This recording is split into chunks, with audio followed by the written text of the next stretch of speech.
Right on. And what are your thoughts on, say, leading and coincident indicators? I'm going to share this tab as well. So this is showing the red lines, leading economic indicators.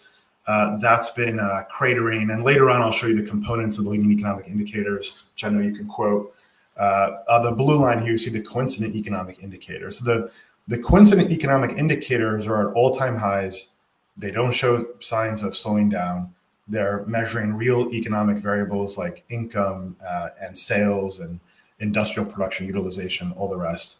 But the leading economic indicators are negative. So I just showed a chart of, hey, look, real interest rates are high. Isn't that restrictive? Now I'm putting myself in the awkward position of defending the Fed, because I think they actually got this wrong. And I'm showing that these leading indicators are turning negative. So isn't that a reason for the Fed to cut 50 bips? Well, the leading indicators suck. And the reason why that is that they're based on things that are not, that are not that relevant to what actually drives economic conditions. And in particular, the underlying premise under the leading indicators really is two different pieces. One, that manufacturing conditions are meaningful and lead the rest of the economy. And that's not true. And it's certainly increasingly less true today versus where it was 60 years ago or something like that, when, it became a meaningful composition. When GE was a dominant player in the economy at Honeywell. Right, exactly. I mean, it's just not that big a deal.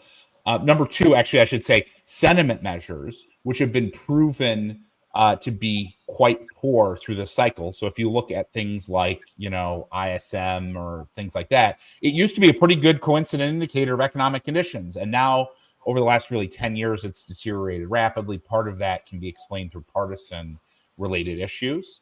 And then number three is the various interest rate measures that it's looking at are very dependent on a credit-sensitive economy and a credit-sensitive expansion. We do not have a credit-driven expansion here. The private sector borrowing, both the households and businesses, is at recession-like lows. And so it's just not that helpful to understand what's going on, with these credit measures, because it's just not a big driver. We have an income-driven expansion, not a credit-driven expansion.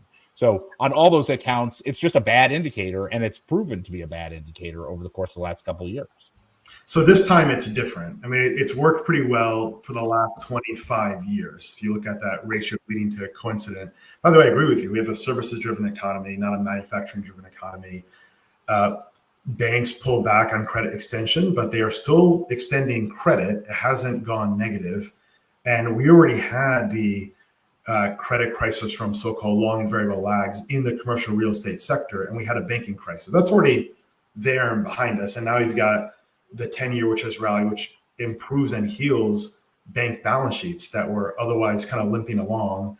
And now they have Fed funds, which are going down, which should improve the credit picture. So yeah, no, I'm with you on this one, but I do think that this threw a lot of classic economists off sides, like Ed Hyman, legendary economist. Hyman we put up there on the pedestal. He's I think he's at Evercore now, and he threw in the towel. I want to say last week he said, "Hey, look, I had a negative 1% GDP contraction forecast for Q4, but if you look at all the data we're talking about, he has gone into the bull